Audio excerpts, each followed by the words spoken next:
지금처럼 외식이 흔하지 않던 시절 자녀들의 졸업식 날 중국 음식점에 가면 부모를 따라 외식하러 나온 졸업생들이 눈에 많이 띄던 시절이 있었습니다. 3년 동안 학교 다니느라 고생했다며 모처럼 부모님들이 짜장면 한 그릇 내는 날이 졸업식 날이었던 것이죠. 급속한 사회 발전으로 세대별 문화 격차가 큰 우리나라.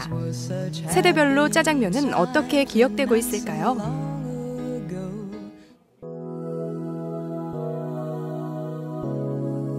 어렸을 때 짜장면 먹기 힘들었죠. 동네 장날 아버지 따라 나와서 한 그릇 얻어 먹는 게 유일한 거였고. 그 100일장 당선됐을 때 아버지가 사주신 최고의 사치 음식 나에게 짜장면. 그래서 애기들 자전거 태워가지고 아빠가 태워가지고 가서 짜장면 먹고 오는 게 제일 큰 외식이었어요. 그 당시에는. 중학교 졸업식 때 그런 때는 짜장면이 아주 큰 거라 그때는 한 700원? 그때는 짜장면이 아주 좋은 걸로 알았어. 최고지. 생활이 어려워서 못 먹었어요. 이렇게 평소엔 잘 못 먹었지요. 운동회 때 같은데 가끔씩 엄마가 시켜주셔서 먹어요. 좀 특별한 날, 생일 때나 이럴 때 많이 즐겨 먹는 것 같아요. 친구들이랑 다 같이 많이 모였을 때 주로 시켜 먹는 편이에요. 특히 이사 가는 날 저희 사무실도 옮겼거든요. 그래서 가볍게 즐겁게 먹는 게 짜장면입니다. 정기적인 밥만 먹다가 이제 밀가루 음식이 생각나는데 그때 역시 짜장면이 최고라고 생각합니다. PC방에서는 라면이 최고고 당구장에서는 짜장면이 최고인 것 같아요. 그냥 다들 남들도 먹으니까. 그때는 짜장면 먹으면 제일 좋았죠. 뭔가 마음에 와 닿았어 맛이. 그래서 먹었어. 이 짜장면이 30년 전에만 해도 최고급 음식이었지. 그때 짜장면 맛을 지금도 잊지를 못하지 사람들은. 짜장면에 대한 이야기 속의 과거를 회상하며 남녀노소 모두 짜장면이란 이름으로 추억에 잠겨봅니다.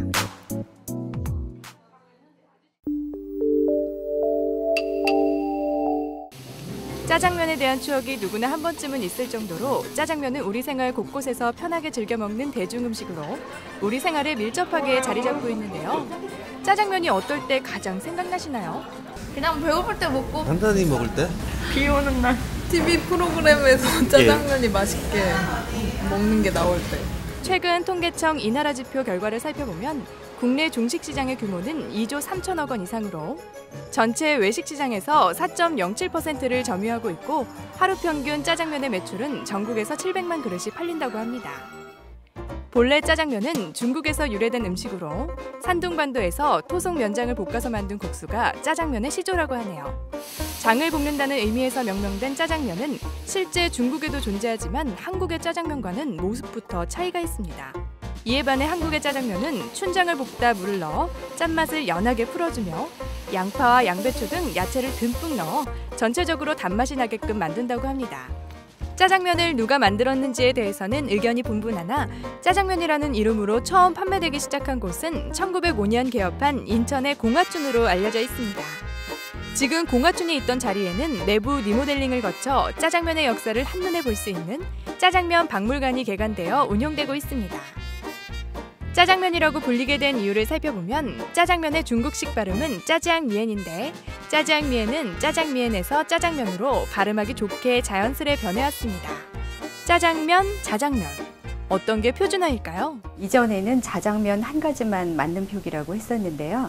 저희가 2011년 8월에 짜장면을 비롯해서 생활 속에 흔히 쓰이는 복수 표준어 39개를 새롭게 표준어로 인정을 하게 되었습니다.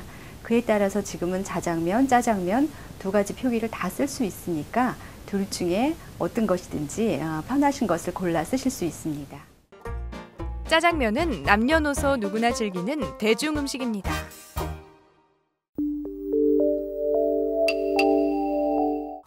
보통 중국집의 짜장면 종류는 몇 개나 될까요?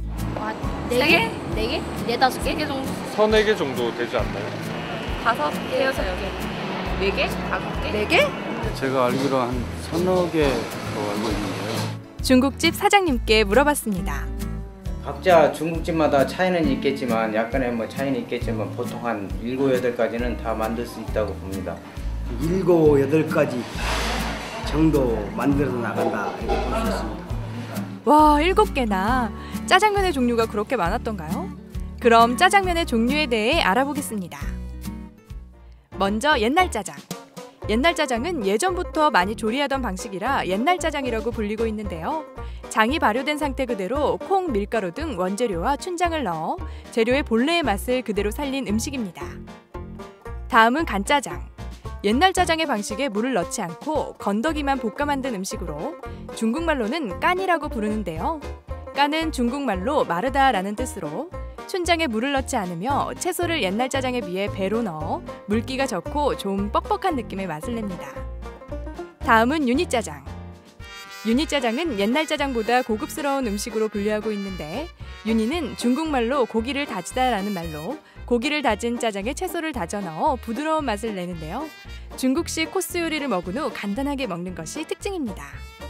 다음은 유슬짜장. 유슬은 중국말로 고기를 채 썬다라는 의미로 역시 옛날 짜장과 같이 고기와 야채를 채 썰어 볶아 만들며 유니짜장보다 씹히는 맛이 있는 게 특징입니다. 다음은 삼선짜장. 해물이 많이 들어간 짜장으로 3가지 이상의 신선한 해물을 넣고 만들었다고 하여 삼선짜장이라고 불리게 되었는데요. 해물의 신선도를 유지하는 것이 맛의 생명이며 해물을 살짝 데쳐서 조리하는 것이 특징입니다. 다음은 쟁반짜장. 삼선짜장과 조리 방법이 비슷하며 조리 후 후라이팬에 뜸을 들여 면에 짜장의 소스를 흠뻑 배이게 하는 것이 특징인데요. 쟁반이란 이름에서 말해주듯이 2인 이상 다수가 나누어 먹는 음식입니다. 마지막으로 사천짜장. 춘장이 아닌 두반장을 이용해 만든 짜장으로 고춧가루, 고추장, 고추기름을 사용해 빨갛게 만드는 것을 말하는데요. 일반 짜장과는 다르게 보기에도 빨갛고 맛도 매운 것이 특징입니다. 가장 흔하고 가장 완벽한 맛 짜장면. 모든 세대를 아우르는 추억의 아이콘으로 늘 함께하길 바라봅니다.